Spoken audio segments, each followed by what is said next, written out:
Buba key candidate. Buba dang how ma Johnson na interview. Key mo nega etwe Mohammed and Mamla.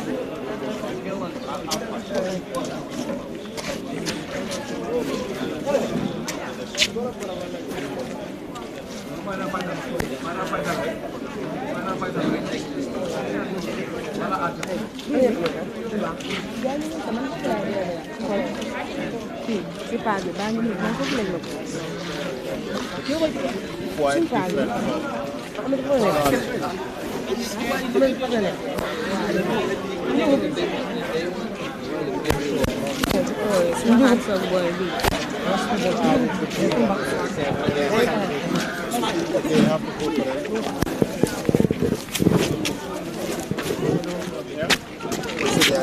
Nyari dia.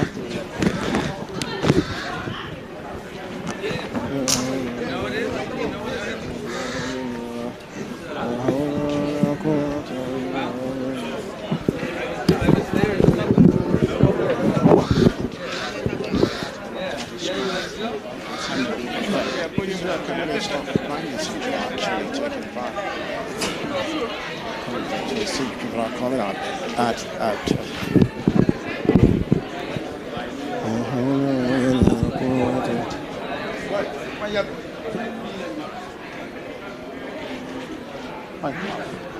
short time. The format was generally too low, but now the number is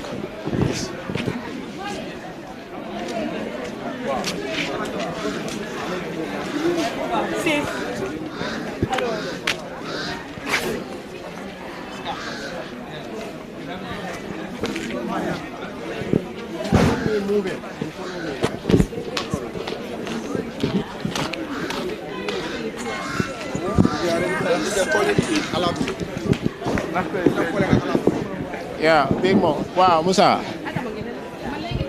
Nakala.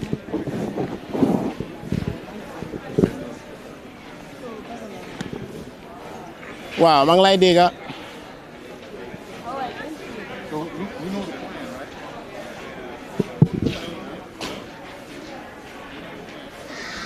Okay, I'm on problem.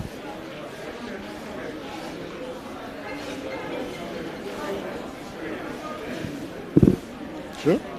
Delayance is too much. You want more like 4 months, exactly 4 months back. This place was tightly congested as people line up to witness the 2021 to take part in the 2021 December 4th presidential elections. But today, exactly 4 months, the turnout is different. It's relatively different. As of sharp 10, the place was relatively, the turnout was the relative.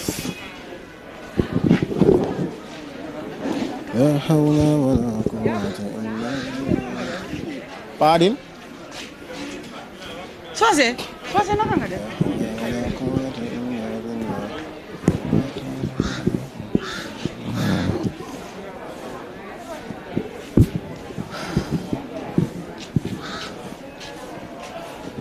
Sana.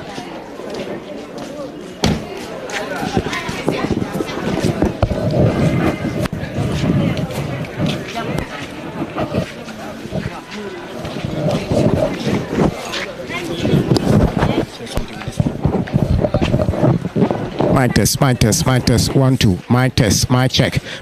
May ba ha?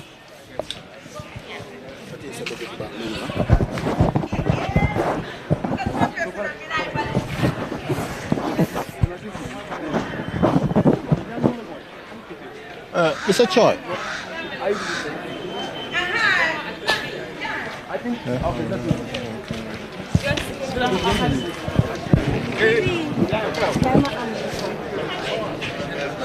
Right now, because I wanted it earlier. Right now, I'm speaking live. Did this follow?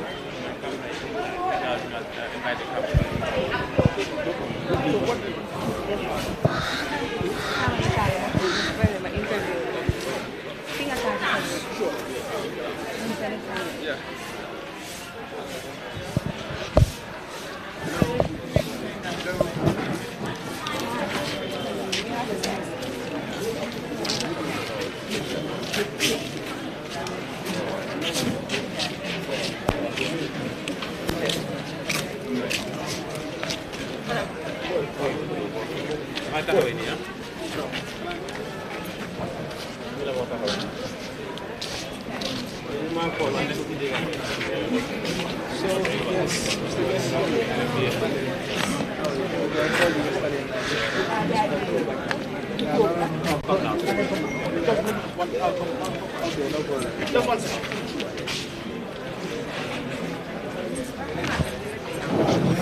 Ha.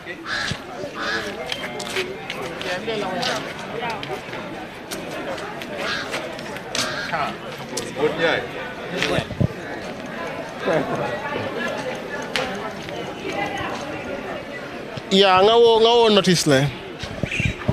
Yeah. So nae de ngata.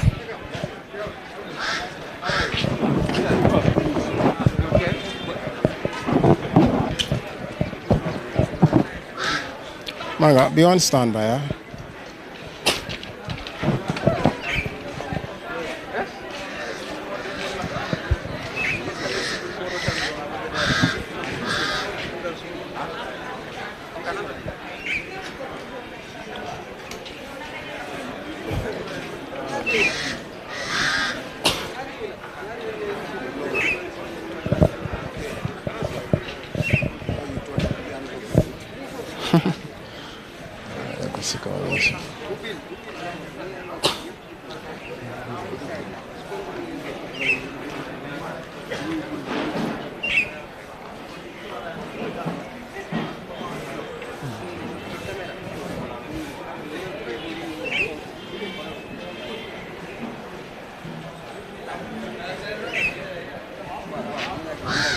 This polling station is relatively low compared to as of 10 numbers, and as we speak the number is still less than 300. It's less than 500 people, and this is Banjul Central, and in 2021 the turnout was different. About 8,000 people gathered here, and the place was connected with time, but I must say that here today, it happens to be a surprise, but equally as well, one could say. With the Ramadan, you would expect to see much, and not only for Muslims, but Christians as well, also observing their fast, so it's not going to be an easy thing. So basically, this is what is happening here, and it's all happening live from the capital, Banjul, and it is interesting, and it will be important for you to know that the president will be here anytime from now, because his chief of protocol was here to also to assess the ground to see how things are faring, and already as we speak, he is at everything will stand by. So he will also pass forward as a normal candidate any other candidates, because he will also exercise his constitutional right as a Gambian citizen, and equally as well as the president of the Republic of the Gambia. Sure.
Agora. A gente não é como assim programa, né?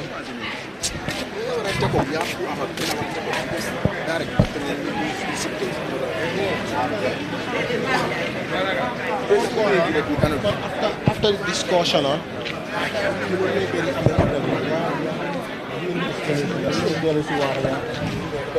the interviewer is an independent candidate. He has already casted his vote.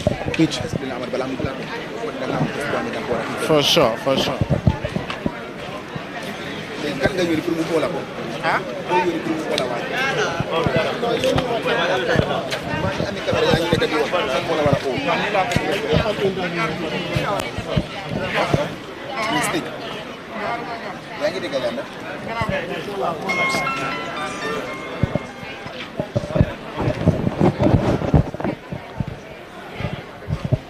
Yeah, Big Mo. Well, man, I'm on standby. Yeah. Boy, Mo. Musa.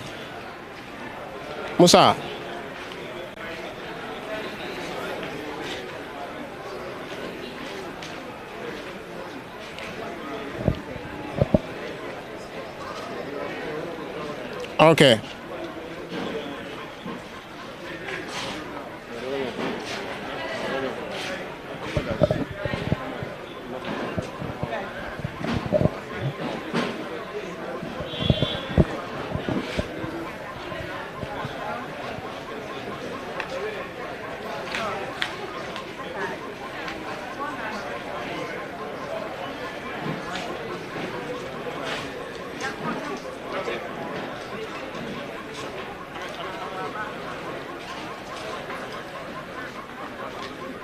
Thank you very much, Amado. The situation here in the capital, Banjul, is relatively going well.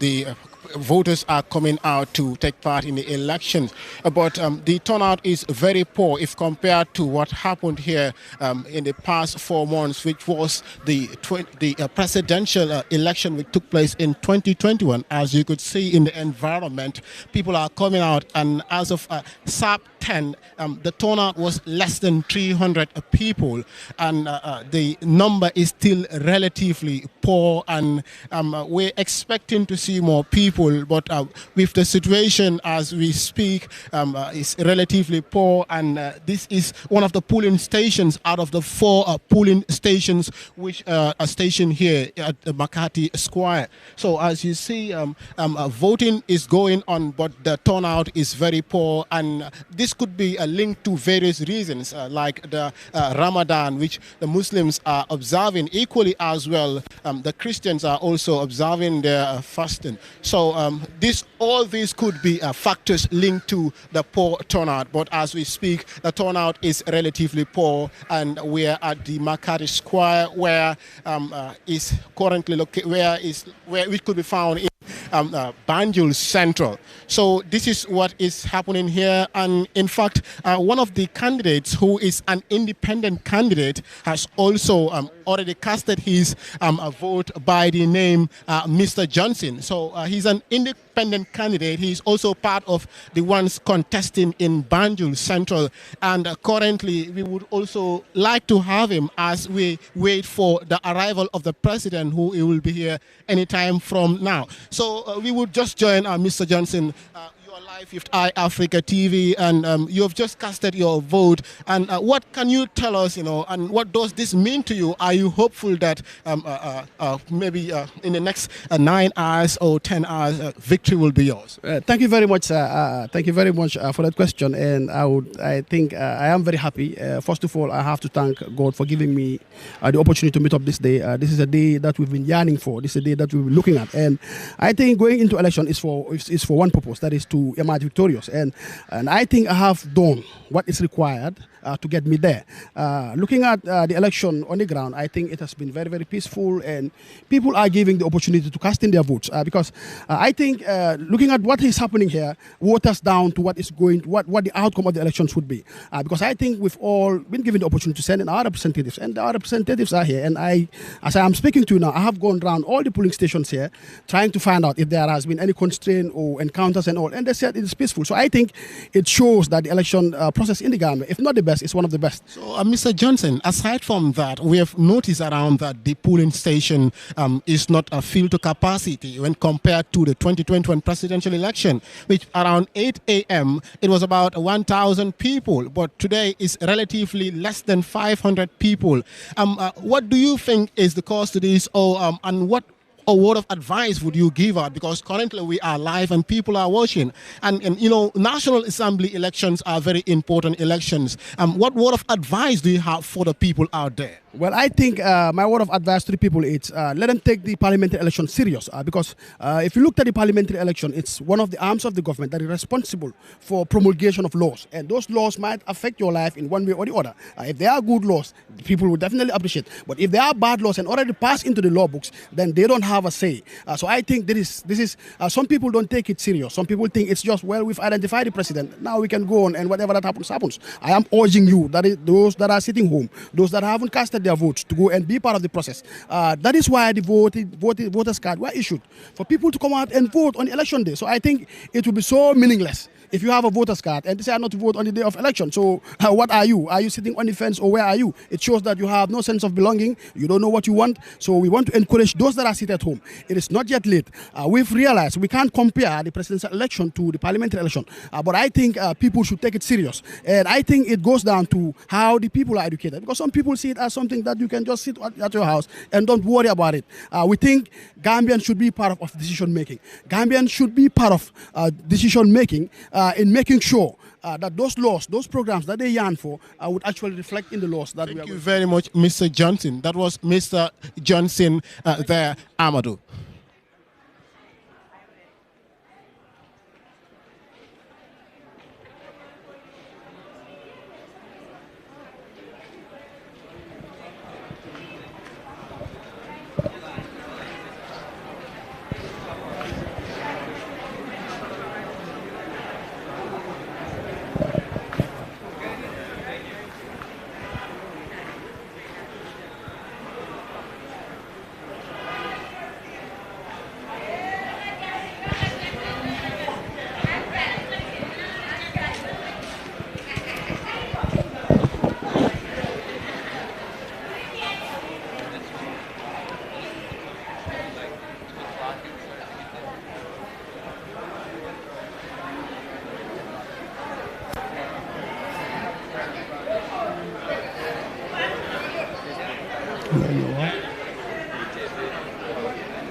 Yeah, more.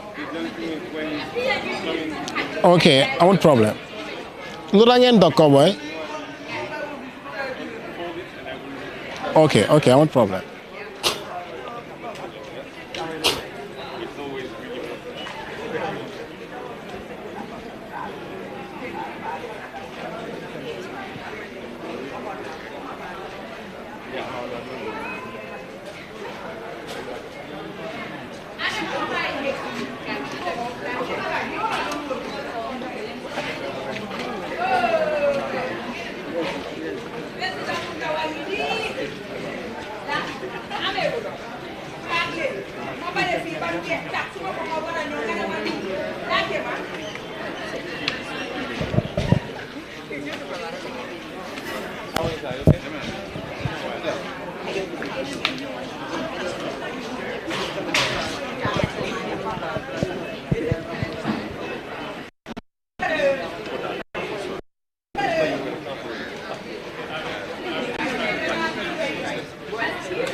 Wow, Musa.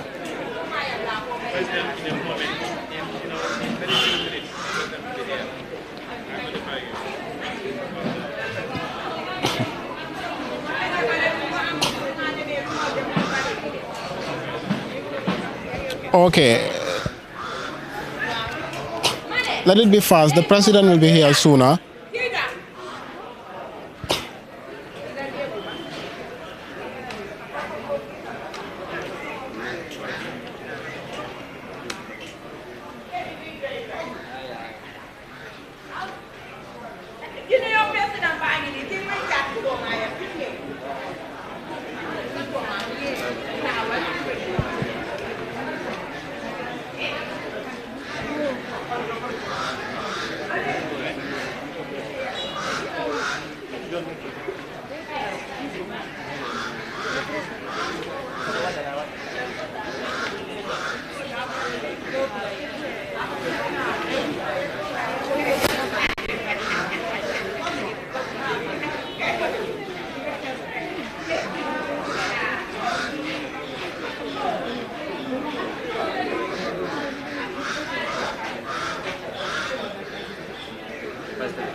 Boy, Musa.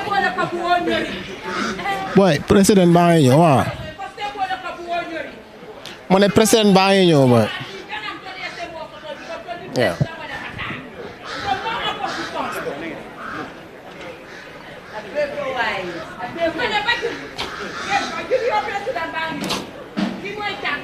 Waaw loolu la moo tax ma génn fa nag.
But Musa.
Good morning, Your Excellency, and thank you so much for this opportunity to talk to the press after you have just cast a ballot in this very important election. Now, what are your, how do you see this process?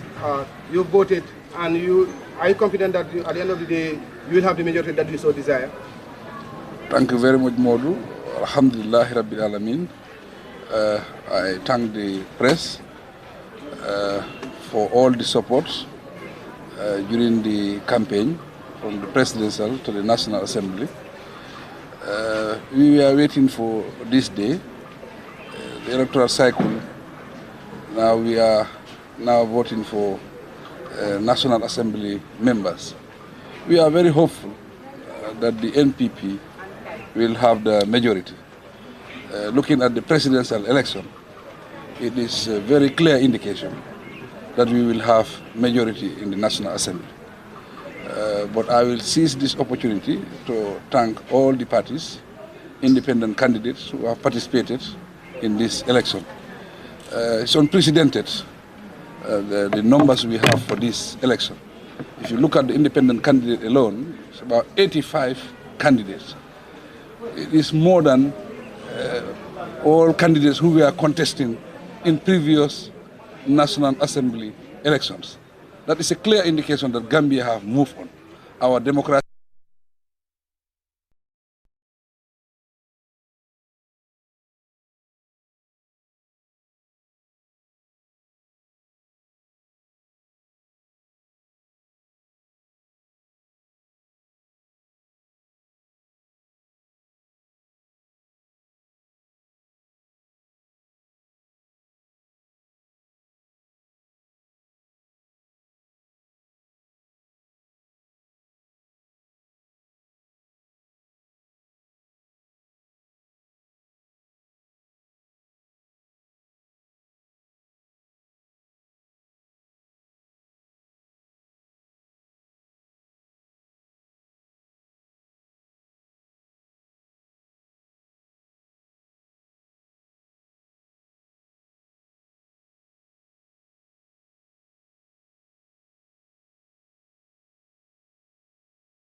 The presidential 89% point I think 7 ñoo génn pour voter loolu record la si àdduna si kenn mësut a génnee noonu pour voter kon small Gambia am na record si àdduna si moom moo gën a génn pour voter kon loolu wone na ni ñun suñu démocratie mu ngi dox mu ngi dëgër. am naa yaakaar ne dina am ndam soo seetee si presidential election bi nu mu demee woon loolu wone na ne président Barrow la nit ñi bëgg a àndal président Barrow mooy continuer for the next 5 years. kon accompagné président Barrow foog naa ko wooteel suma député yi loolu dina tax ba suma liggéey dafay gën a yomba te Gambia dina gën a am njëriñ si loolu kon am naa ne ñun ñooy gañ jërë ngeen jëf.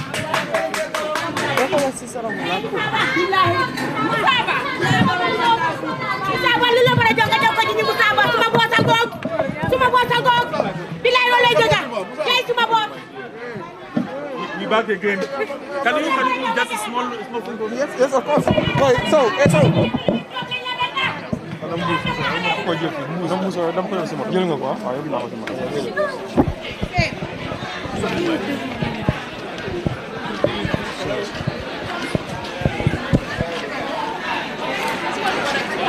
Si fekkee moo dem daan Fadi dafa war a nekk si biir moto nekkul si biir moto.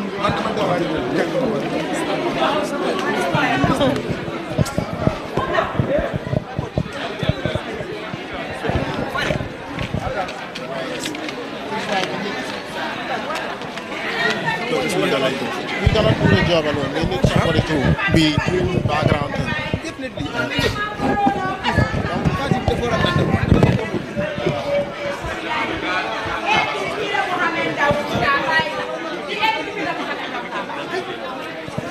Definitely. Position like this, let's go inside. Let's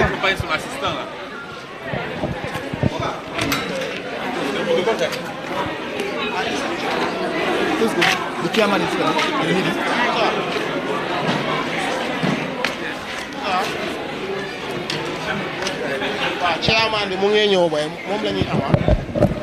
And I believe when people get up, they may lie down again, or they will be doing some other work.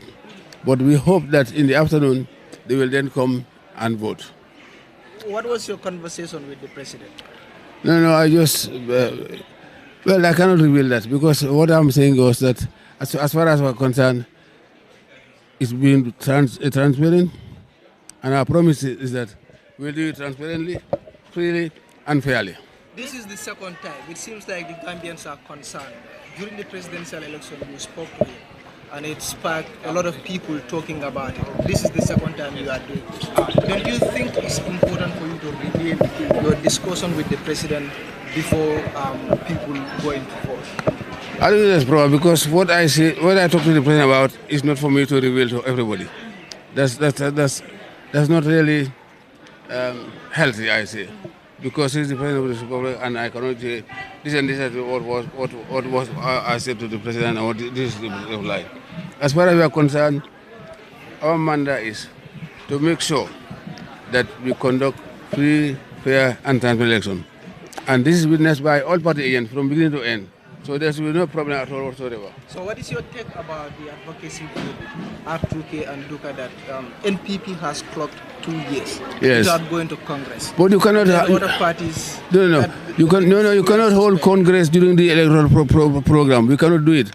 After this, we cannot only them, but other parties they have not still done the Congress, and it's 2 years. What we are saying is the electoral cycle now. After that, everybody will have to hold their Congress. Mr. Chairman, you have been monitoring the situation across the country. I know you have been talking to some of your people across the country. Yes. How has the process gone so far? Well, as you know, we engaged over 6,000 people for this period, just for 3 hours. And we make sure that they address every issue that arises during voting. Because what we are saying is our system is one of the most transparent in the whole world. Because from beginning to end, we invite party agents and candidate representatives to be present and make sure that whatever is being done is done transparently, freely, and fairly. So that at the end of the day, when counting is done on the spot, the losers will not blame the IEC. And this is our mantra. Mr. Yan, during the presidency election, we have seen some leaders from the trade unions, political parties, they have not accepted the results because they think the election was not free and fair. So in this parliamentary election, what are we expecting? Well, people can always complain. When you lose, you can always complain. But, you know, election starts with voting, and to vote you have a voter's card.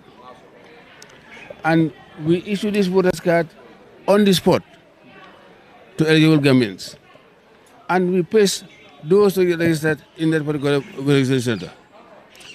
And give them 2 weeks to appeal to the revising courts that we appoint magistrates across the country to answer any query arising from the registration list.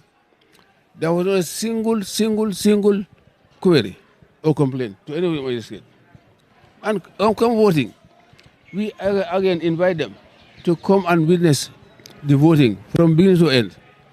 Mr. Chairman, the issue of phony, how is voting, as you mentioned that, Well, I'm happy to say that in Fuji, the IEC conducted a survey headed by the CEO, Mr. Samajang Jai. And throughout all the places we went, there was not a single problem that would deter them from voting. And inshallah, they are there peacefully voting. Well, again, no, most of them have gone back. As far as we cannot deny them from voting, and we cannot stop those auto vote from voting because 2 or 3 people have moved from village to village. So as far as we are concerned, It's being done transparently, freely, and fairly. During the presidency election, some political leaders claim the figures that the party agents send them and the figures you analyze, it is a bit different. Well, they can whatever they like. What we are saying, after the counting of the votes, we give each agent a copy of the result of that particular session. So you cannot complain. You can complain whatever they want to complain. As far as I'm concerned, again, this is from the president because the regions, the areas in the regions are responsible. But then they'll sell the result to me for announcement. But again, not only the result, but I also confirm from them that this is the result you send, and they confirm that this is the result they send. So that's why when I do the announcement. Thank you so much. You're welcome. You're welcome. You're welcome. You're welcome.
waaye Moussa $100 li ma dee wax rek mooy réew mi suñ réew la. Henry Gomez lañ nekk di interview boo ñu jël ko waa taw ñi ci seen bopp because boo ko xoolee fi mu nekk nii ñun suñ waar béy nañ ko ba pare fi mu nekk nii seen masque yi yéen ay jàngee si ñun pour mun a yóbbu mbir mi so fu jaama am ci la lu nekk xëcc nañ meg soo ne jaama am na nañ ñëpp dem saani seen karta bu nit ki ne because saanil naa président Barrow si présidential bi defuñ na le du ma dem saani ji ci néegi député yi loolu amul njëriñ because boo bañee pour saanil député dafa mel ni suma waay sa kaddu mutut ba léegi dafa mel ni bon néegi député yi bu fa Barrow ëppalewul lu fa aaga dañ cee teg seen tànka yi de dara du eeg dara du wàcca loolu xam nga réew mi demut kanam bon comme li ma dee wax Gambien si rek jamono Adama Barrow la jarole Adama Barrow mooy ñun suñ manoore te réew mi joxe nguñ ko dañoo bañ parlement bi sa joxe wuñ ko te li nga bëgg a dégg dinaa la ko wax li nga bëgg a dégg 80% NPP ya ko moom. Knowing that UDP was the majority at the parliament, and you get survey mu génnoon ñu wane ne NPP ñooy am the majority, but then will lose most of the seats in Brikama and KM. The KM at Brikama is one of the most important constituencies, of course. What's going to be your reaction to that? Xanaa KM ak Brikama rek a nekk Gambia KM ak Brikama rek nekkut Gambia te waxuñ presidency parlement lañ wax KM même KM bari na i toogu kaar Brikama bari na i toogu kaar njëkkane karaj taxut ne banta bi dama na de te li ma laa bëgg a woon mooy ne la li ma wax ne ma UDP ñoo fi ëppale woon buñ fi ëppale woon seen candidate yi duñ jógee si ñoom di dem NPP de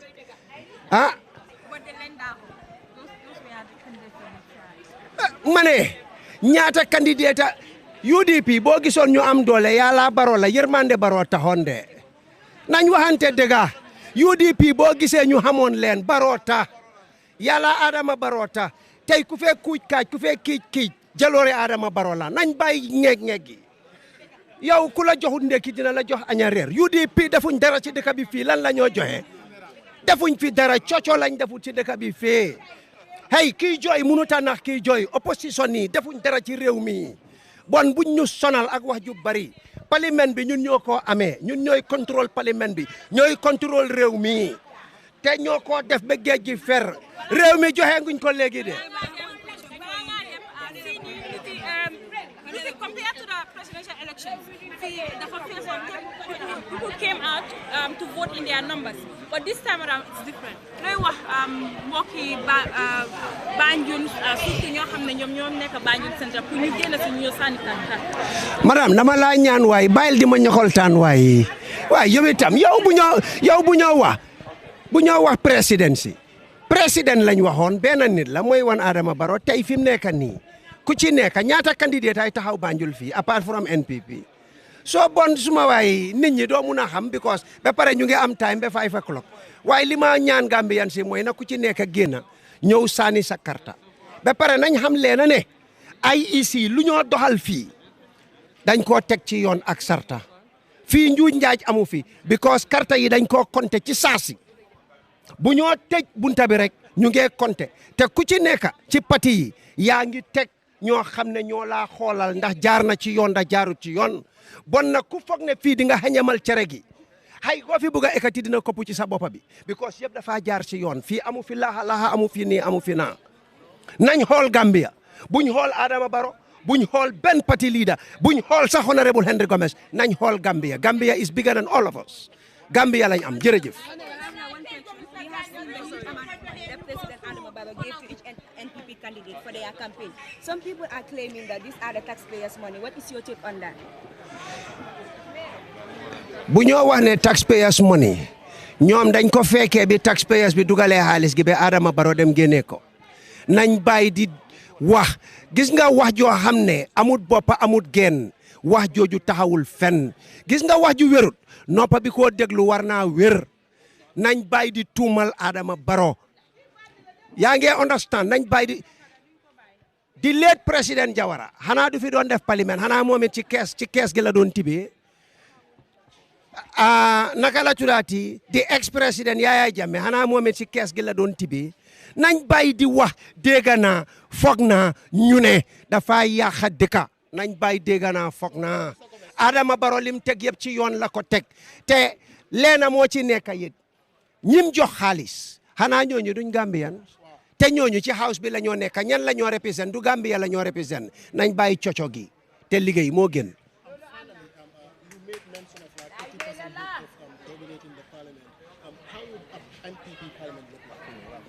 How the Gambian people want it to be.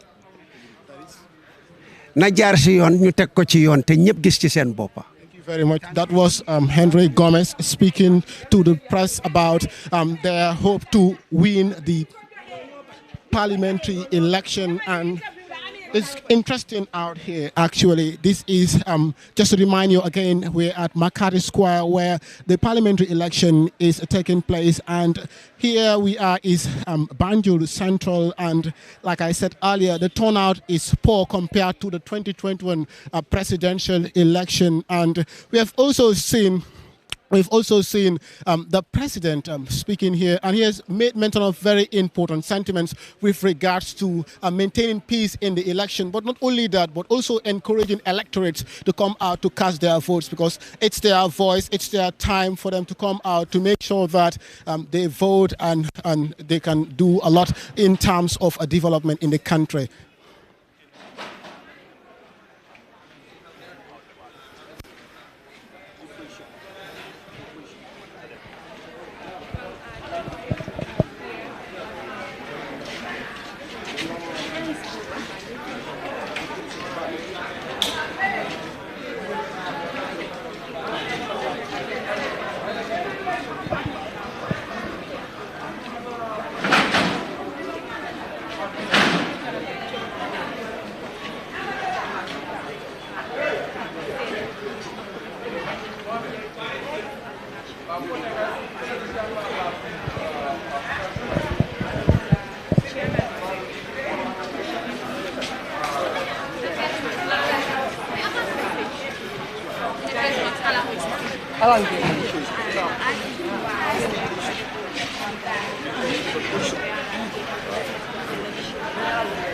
Yeah, he did also talk about the issue of the independent candidates. He thanked them for the fact that they have come out in their large numbers to also take part in the election, because this year's parliamentary election is a different one, because we have more than 251 candidates. But initially this morning we have made to understand that 5 of the independent candidates and also some political party members, withdrew from the list. So he thanked the independent candidates for coming out in their large numbers to take part in this year's parliamentary election. That was one thing he emphasized. He also did mention about a hope of dominating the parliament, which was actually revealed by Cyprus, a survey conducted by Cyprus in the past week, that NPP may likely dominate the parliament as they did in the presidential election in 2021, December 4th.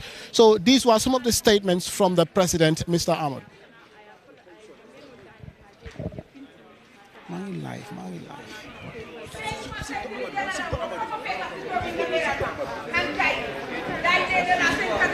we are also in the parliamentary elections, and I think we're supporting one of the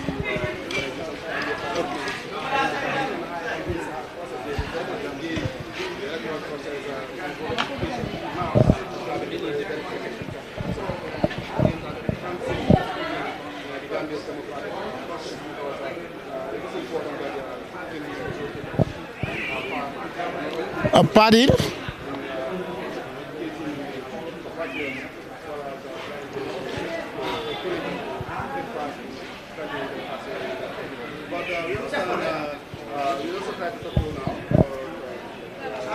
the leader of the GPP,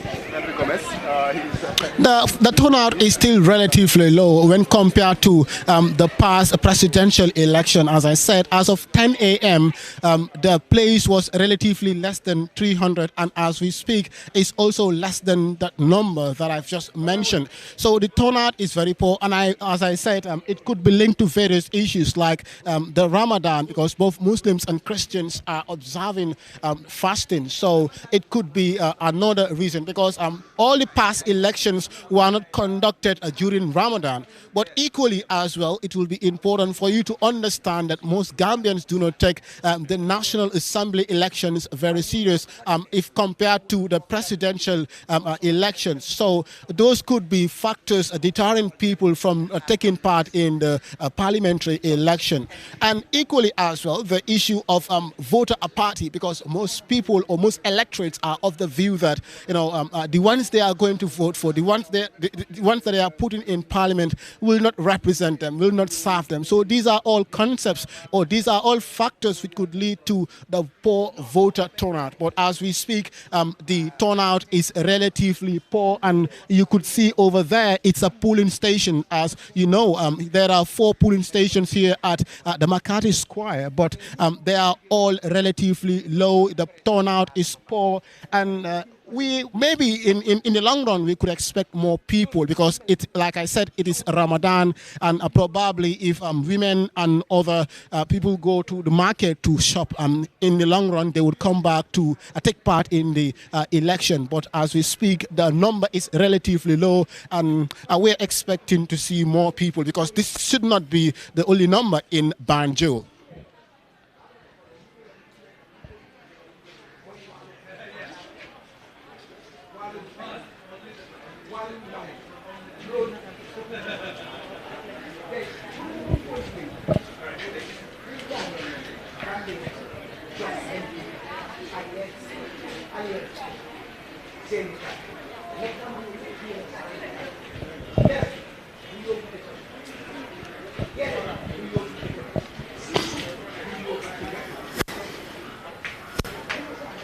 jërëjëf Amadou, kon niñ ko déggee woon si kaddu président bi wax na ay kaddu yu am solo si mbirum élection bi lum jëkka wax mooy ne advice na nit yi pour ñu génn pour ñu ñëw ñu sànni seen carte because soo xoolee lu fi nekk di xew fii si Makati Square voting baa ngi on waaye numbers yi ñu ngi overlow te lii nekkul number bi nga xam ne sax ñoo génnoon si waxtu presidential election bi nga xam ne sax moo xewoon si atum 2021 December 4th so luñ nekk di gis fii si nit yi nga xam ne ñoo nekk di ñëw pour sànni seen carte nekk na li nga xam ne tuuti na trop te président bi oote na nit yi pour ñu génn si ñëw ñu sànni seen carte ngir ne seen carte mooy seen baat so part of si lu mu wax tamit mooy ne jaaramal ñii di independent candidate yi nga xam ne génn nañ ak doole pour bokk si election bi ngir ne soo ko xoolee number of candidates yi nga xam ne ñoo bokk si election bi dem na ba 251 waaye tey si suba ñëw nañ am xibaar bi ne sax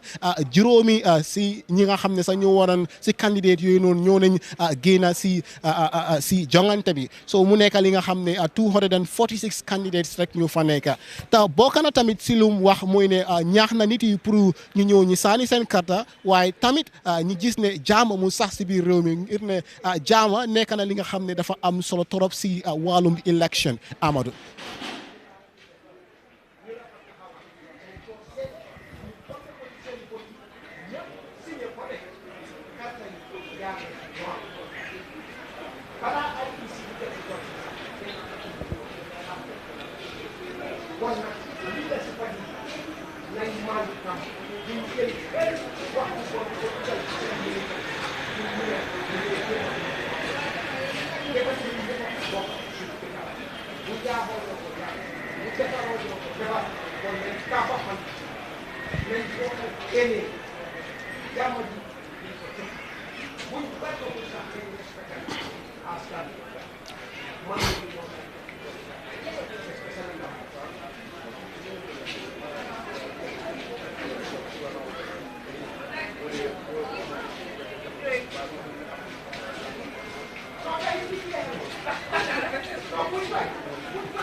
Musa